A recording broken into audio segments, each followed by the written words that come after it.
सबसे पहले जल संसाधन विभाग को इस बात के लिए बधाई देता हूं कि आज कैमूर जिला के अंतर्गत 2 सिंचाई योजनाओं का कार्य प्रारंभ करवाया है और 4 सिंचाई योजनाओं का शिलान्यास करवाया है।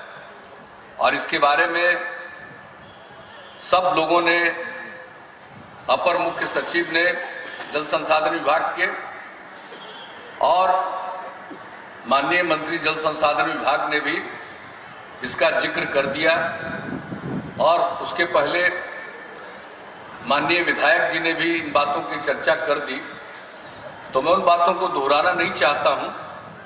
लेकिन मुझे खुशी है कि कर्मनासा मुख्य नहर विस्तार एवं कुल्हड़िया वितरणी का पुनर्स्थापन तथा लाइनिंग कार्य, ये जो काम जिसका कार्यारंभ करवाया है, उस काम को जून 2020 तक पूर्ण करने का लक्ष्य है। ये प्रसन्नता की बात है। फिर कर्मनासा नदी पर जैतपुरा पंप नहर योजना का निर्माण कार्य, इसको 2020 के मार्च तक पूरा करने का लक्ष्य। फिर तियरा पंप हाउस का निर्माण एवं इसके वितरण प्रणाली का जीर्णोद्धार कार्य, इस योजना को जून 2020 तक पूर्ण करने का लक्ष्य। इसके अलावे जो मैं देख रहा हूं और जिसके बारे में इन लोगों ने चर्चा भी की है, धड़हर पंप हाउस एवं लिंक नहर का निर्माण कार्य है। इस योजना को पूरा करने का लक्ष्य दिसंबर 2020 रखा गया है। फिर बेतरी वितरणी के 7.10 किलोमीटर से 14.10 किलोमीटर तक सेवा पथ का पक्कीकरण, यानी 7 किलोमीटर तक सेवा पथ का पक्कीकरण कार्य जिसका आज शिलान्यास करवाया है, इसका लक्ष्य है कि यह सितंबर 2019 तक, यानी इसी साल के सितंबर तक इसको पूरा करने का लक्ष्य है। और पश्चिमी सोन उच्च स्तरीय नहर के 68.80 किलोमीटर से 75 किलोमीटर तक सेवा पथ का निर्माण एवं आउटलेट का पुनर्स्थापन कार्य, इस काम को भी इसी साल के दिसंबर महीने तक पूर्ण करने का लक्ष्य है। तो मैं इस बात के लिए जल संसाधन विभाग को बधाई देता हूं।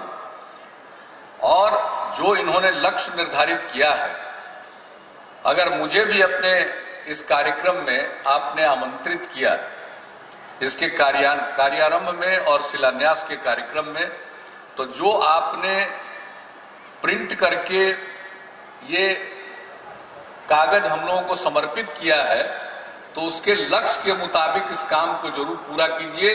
यही हमारा भरोसा, यही हमारी उम्मीद है। क्योंकि जब हमको किसी कार्यक्रम में ले जाइए तो जो कहिए उसको समय पर पूरा कर दीजिए, और समय पर पूरा नहीं करना हो तो हमको मत ले जाइए कम से कम। ये हम सबको कह देते हैं। जो लक्ष्य रहता है, हमारी कोशिश होती है उसके पहले हम काम को पूरा करें। किसी भी क्षेत्र में आज तक कितने दिनों से न्याय के साथ विकास की प्रतिबद्धता हम लोगों की रही है और प्रारंभ से ही हम लोगों ने काम किया। हर क्षेत्र में काम हुआ, चाहे वो शिक्षा का क्षेत्र हो, स्वास्थ्य सेवा का क्षेत्र हो, समाज कल्याण का क्षेत्र हो, सड़कों के निर्माण का क्षेत्र हो, सिंचाई का क्षेत्र हो, बिजली का क्षेत्र हो, कानून का राज कायम करना हो, हर चीज के मामले में हम लोगों ने पूरे तौर पर अमल किया। और समाज में प्रेम का, सद्भावना का और शांति का माहौल रहे, इसके लिए हम लोगों ने प्रयत्न किया। और सड़क का इतना काम हुआ है कि लोग कभी कल्पना नहीं कर सकते थे, कोई सोचते नहीं थे। उत्तर प्रदेश से लोग चलते थे और आराम से वहां से चलते थे। आज जब उनका गाड़ी ठकठकाने लगता था, तब लोगों को एहसास हो जाता था कि बिहार में आ गए हम लोग। यही हाल होता था झारखंड के साइड से भी, ये हालत थी। आज सड़कों की हालत में जो सुधार आया है और जितने सड़कों का निर्माण कराया, हम लोगों ने लक्ष्य रखा कि बिहार के किसी भी दूर दराज कोने से चलकर राजधानी पटना पहुंचने में 6 घंटे से ज्यादा समय नहीं लगना चाहिए। और इस पर अनेक वर्षों तक काम किया गया और वह लक्ष्य की प्राप्ति के करीब हम लोग पहुंच गए। तब हमने लक्ष्य निर्धारित कर दिया है कि दूर दराज स्थल से भी चलकर राजधानी पटना पहुंचने में 5 घंटे से ज्यादा समय नहीं लगना चाहिए। और उसके चलते अब नए सड़कों का भी निर्माण, पुराने सड़कों का चौड़ीकरण, नए पुलों का निर्माण, अगर 2 सड़क एक दूसरे को क्रॉस करके निकल रहा है तो चाहे अंडरपास या उसके ऊपर से एलिवेटेड, ये सब काम अब हम लोग पूरे बिहार में कर रहे हैं। और आज आप जानते हैं पटना से निकले हैं तो कौन काम किया है? जितनी प्रमुख सड़कें हैं पटना से चल के बक्सर तक, जो भी पुल है, और बक्सर से निकल करके फिर हम यहां पर आए और कहां गए? करकटगढ़ गए, क्योंकि हमको मालूम हुआ था कि वहां भी जल प्रपात है। हमें पहले नहीं मालूम था, न जाने कितनी बार, दर्जनों बार हम आए हैं, किसी ने मुझको ये बताया नहीं था। लेकिन अभी हाल के दिनों में हम एक जल प्रपात में गए थे जो विख्यात है पूरे बिहार में नहीं, बिहार के बाहर भी, नवादा जिले में। हम वहां चले गए थे देखने के लिए और उसकी स्थिति को सुधारने के लिए, और उसको इको टूरिज्म का सेंटर हो, और उसको लेकर के कई चीजें हम लोगों ने तय कर दी वो। लेकिन उसके बाद हमने कहा कि हमारे यहाँ जल प्रपात और नहीं है, तो बात मालूम हुई कैमूर तो ऐसी जगह है कि वहां जल प्रपात है। तो एक जल प्रपात के बारे में, करकटगढ़ के बारे में जानकारी मिली, तो हमने कहा कि हम जरूर जाकर देखें।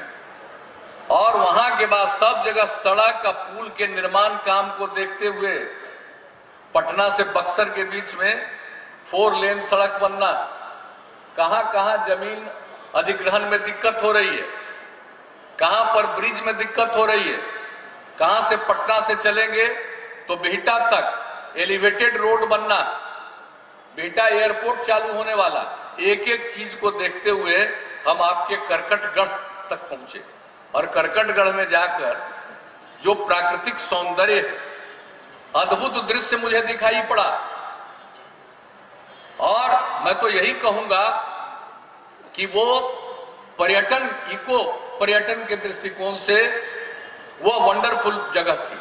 बहुत मुझे खुशी हुई देखकर, और उसके बारे में मैंने जानकारी भी ली थी और जानकारी भी ली और जाकर खुद भी देखा। ऐसी जगह, सुंदर जगह। अब हमने वन एवं पर्यावरण विभाग को यही कहा है, और लौट करके तो हमने माननीय उप मुख्यमंत्री जी से भी चर्चा कर दी है। यानी वो इतनी सुंदर जगह है कि उसको भी इको टूरिज्म का स्थान घोषित किया जाए। और हमने कहा है कि उसके बगल में आदिवासी समाज का एक गांव है छोटा सा, और हमने कहा कि जो इको टूरिज्म को विकसित किया जाए उसमें गांव के सब लोगों को शामिल करिए, और इस तरह से इतनी बड़ी संख्या में लोग आएंगे। क्या सुंदर दृश्य दिखाई पड़ेगा, 12 मास जल प्रपात, ऊपर से पानी गिरता, और क्या कैमूर और रोहतास का इन पहाड़ियों का सौंदर्य। हम तो पहले भी गए हैं, और हम तो गए थे इस साल के शुरू में ही देखने के लिए, जो बिजली की आपूर्ति हर गांव तक पहुंचा दी गई थी। तो हमने कहा कि भाई पहाड़ियों पर तो वो ग्रिड के माध्यम से तो अभी पहुंचा नहीं, ऑफ ग्रिड यानी सौर ऊर्जा के माध्यम से हुआ है, उसको हम देखने चले गए थे। तो इस सब चीज को पहले भी देखा। रोहतासगढ़ भी हम गए, और क्या कितना जबरदस्त रूप से पर्यटन के दृष्टिकोण से इस पूरे इलाके का महत्व है। हम जैसे जब जाते हैं वाल्मीकि नगर, शुरू से ही ये जो पश्चिम चंपारण का इलाका है और उसकी जो खासियत है उस पर चर्चा करते हैं, और अब टूरिस्ट की संख्या कितनी बढ़ती चली जा रही। मैं तो देख रहा हूं कि यहाँ का जो इलाका है, यहाँ की जो पहाड़ियां हैं, यहाँ के जो जंगल, और मुझे तो खुशी हुई जान करके कि यहाँ भी 2 बाघ है का पता चला। तो अब इससे बड़ी बात क्या हो सकती। हम लोग तो समझ रहे थे कि वाल्मीकि नगर ही टाइगर रिजर्व, अब ये कैमूर में इतनी बड़ी संभावना है पर्यावरण के दृष्टिकोण से। और दूसरी बात है नदियों का उद्गम स्थल, ये जहां से निकला और जलप्रपात हो रहा है वहां वो उद्गम स्थल, 2 नदियों का उद्गम स्थल। तो हम उस जगह पर भी जाएंगे, इस महीने के अंत में अगले महीने के शुरू तक हम उद्गम स्थल भी देख आवेंगे। ये मेरी आदत है, मेरा स्वभाव है। कोई नई चीज देखते हैं और क्या करना चाहिए, उन सब चीजों के बारे में ख्याल रहता है। और बाकी जो चीजें हैं उस पर तो रोज काम हो ही रहा। सड़क पर तो बता ही दिया आपको, माननीय मंत्री पथ निर्माण विभाग और सिंचाई का काम माननीय मंत्री जल संसाधन विभाग ने बता दिया। इतने दिनों से देख रहे हैं सिंचाई के लिए हम लोग पैसा इतना बजट में प्रावधान करते हैं, लेकिन सिंचाई विभाग उस ढंग से काम नहीं कर पाता था। हमने कहा भाई सिंचाई विभाग में काम इसलिए नहीं हो पाता है कि हम लोगों के बिहार का 22 जिला ऐसा है जो बाढ़ से प्रभावित होता है और बहुत बड़ा इलाका जो है बाढ़ से प्रभावित होता है। और जब बाढ़ आती है तो उसको टैकल करने में, उससे निपटने में ये पूरा जल संसाधन विभाग का जो इंजीनियरिंग विभाग है उसी में लगा रहता है, साल भर उसी में लगा रहता है। और सिंचाई का काम और सिंचाई की परियोजनाएं पूरी नहीं हो पाती हैं। परियोजनाओं में इतना विलंब होता है कि जो परियोजना 100 करोड़ से नीचे रहती है वो बढ़ते बढ़ते बढ़ते 1000 करोड़ से ऊपर चला जाता है। ये दुर्गावती का क्या हुआ था, इसको किस तरह से पीछे पड़ करके पूरा कराया। 800 करोड़ रुपए से भी ज्यादा खर्च हुआ राज्य सरकार का। हम लोग कोई काम छोड़ते नहीं। तो सिंचाई में हमने कहा यही कि सिंचाई विभाग जो जल संसाधन विभाग है उसको 2 हिस्से में रखिए। एक हिस्सा जो उसका इंजीनियरिंग विंग हो वो देख ले बाढ़ नियंत्रण, और दूसरा हिस्सा सिर्फ सिंचाई की परियोजनाओं को पूरा करे। और जब से ये काम शुरू हो गया 2-2.5 साल से, नतीजा है कि अनेक पुरानी योजनाएं जो लंबित थी वो पूरी हो रही। तो इसलिए मुझको पूरा भरोसा है कि अब सिंचाई में भी ये काम, और पथ निर्माण में जब हम लोग सड़क खूब अच्छा बना रहे हैं तो जरा एक्सीडेंट भी बढ़ने लगा है। तो उसको देखते हुए हम सब लोगों ने कोशिश की है कि एक्सीडेंट को रोकने के लिए और भी जो काम करना है। किसी इलाके से गुजर रहे हैं, भाई एक कोई सड़क बन जाता, गांव है एक तरफ और गांव वालों का खेत है दूसरी तरफ, तो आखिर जाएगा कि नहीं जाएगा अपना खेत में खेती करने के लिए। तो वैसी स्थिति में देख करके उस गांव से उस खेत की तरफ जाने के लिए चाहे तो उनके लिए आप फुट ओवर ब्रिज बनवा दीजिए या अंडरपास बनवाइए। अब ये सब एक एक काम हो रहा है, हर तरह से हम लोग एक एक चीज को देख रहे हैं। तो हर क्षेत्र में काम, और बिजली के क्षेत्र में भी। अब बताइए क्या कहना है हम लोग, जितने लोग इच्छुक थे सबके घर में बिजली का कनेक्शन दे दिया गया। और अब हम लोगों ने लक्ष्य रख दिया है 2 और काम का, कृषि फीडर का, कि उसके माध्यम से लोग किसान जो अपनी खेती के लिए बिजली का प्रयोग करेंगे, सिंचाई के लिए बिजली का प्रयोग करेंगे, उनके लिए अलग से फीडर का इंतजाम हो जाए। और जो भी इच्छुक किसान है उनको कृषि के लिए बिजली का कनेक्शन इस साल के 31 दिसंबर तक पूरे बिहार में पूरा कर दीजिए। हम लोगों ने क्या कहा था, 31 दिसंबर तक हर घर बिजली का कनेक्शन दे देंगे, हमारे 7 निश्चय में था, पूरा हो गया। उसके पहले 25 अक्टूबर को भी। तो हम लोगों ने जिस दिन ये काम पूरा हो गया उस दिन जब मीटिंग थी ऊर्जा विभाग की, तो हमने यही कहा कि अब 2 काम, एक तो कृषि का फीडर और उसके साथ किसान का, जो भी इच्छुक किसान है उनको बिजली का कनेक्शन मिल जाए 2019 के दिसंबर तक। एक, और दूसरा, जितने पुराने बिजली के जर्जर तार हैं उन तारों को बदलने के लिए राज्य सरकार ने योजना की न सिर्फ मंजूरी दी है, उसके लिए पैसे का भी आवंटन कर दिया है। उसका भी लक्ष्य हमने रख दिया है कि इस साल के 31 दिसंबर तक हर हालत में जितने हमारे पुराने जर्जर तार हैं उसको बदल दिया जाए, नए तार से बदल दिया जाए। तो एक एक चीज का हम लोग लक्ष्य निर्धारित कर देते हैं, काम होता है। हमारी दिलचस्पी तो काम में है और काम में ही मेरा यकीन है। अब बताइए, गांव में जब बिजली नहीं थी तो लोगों का कितना कष्ट होता था, बच्चों को पढ़ने में कितनी दिक्कत थी। बताइए, ढिबरी का प्रयोग करिए, दिया का प्रयोग करिए, मोमबत्ती जलाइए या ललटेन जलाइए, इसी के सहारे तो लोगों को काम करना पड़ता था। और यही नहीं, शाम रात होने पर घर के लोग चिंता में पड़ जाते थे कि मेरा छोटा बच्चा या बेटी कहीं अंधेरे में बाहर ना निकल जाए, तो उसको समझाया जाता था बाहर मत निकलो, अंधेरा में भूत है।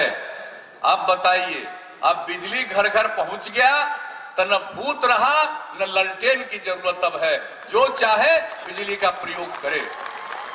तो ऐसी स्थिति अब पूरे बिहार में हम लोगों ने ला दिया। एक एक काम और काम के सहारे हम लोग जनता की सेवा करते हैं।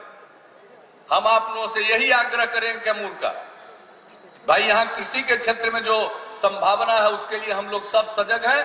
सिंचाई हो या बिजली या पथ का निर्माण हो, उसके लिए तो सजग है ही, लेकिन इस क्षेत्र की जो ऐतिहासिक एक तरह से कहिए भूमिका है और जो ऐतिहासिक स्थल है और पर्यावरण के दृष्टिकोण से जो महत्वपूर्ण स्थल है, अब उस दृष्टिकोण से भी हम इस क्षेत्र को और आगे बढ़ाएंगे ताकि न सिर्फ बिहार के, देश भर के लोग आए और जाने और यहाँ भ्रमण करने के लिए आए। तो हर चीज पर हम लोगों का ध्यान है। अब आप लोगों का सिर्फ प्रेम और सहयोग चाहिए, समर्थन चाहिए।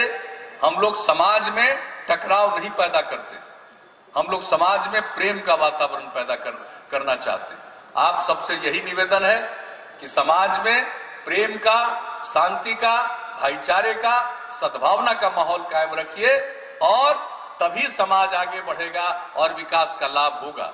और दूसरी बात, यहाँ पर हमारी बहनें बहुत हैं, मैं यही कहूंगा कि पढ़ाना चाहिए। आज यहाँ पर जो जिला प्रशासन ने लगाया था कुछ प्रदर्शनी और वहां पर जो सरकार का काम हो रहा है, 7 निश्चय का काम और अन्य काम जो हो रहा है, उसके सिलसिले में जो लाभार्थी थे उनको लोगों ने आज अभी यहीं पर उसके हाथ में राशि प्रदान करवाया और सब कुछ देखने को हमको मौका मिला 4-5 कुछ देर के लिए। तो एक बात हम कह देते हैं, बच्चों को पढ़ाइएगा जरूर। इंटर के बाद आगे हमारे यहाँ बच्चे कम पढ़ते हैं, लड़कियां कम पढ़ती हैं।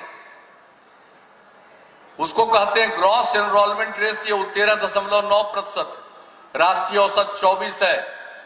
हम लोगों ने मन बनाया है कि राष्ट्रीय औसत से भी ऊपर जाएंगे, 30% तक कम से कम ले जाएंगे कि इंटर के बाद भी आगे पढ़े। और गरीबी के कारण अगर लोग अपने बेटे बेटी को नहीं पढ़ा पाते हैं, इसलिए हम लोगों ने योजना शुरू की है स्टूडेंट क्रेडिट कार्ड की। वो अगर इंटर के बाद आगे पढ़ना चाहता है तो 4 लाख रुपए तक की सहायता राज्य सरकार स्टूडेंट क्रेडिट कार्ड के माध्यम से देगी। जब रोजगार ले लोगे तब पैसा लौटाना, और 1 अंश में नहीं 82 अंश में।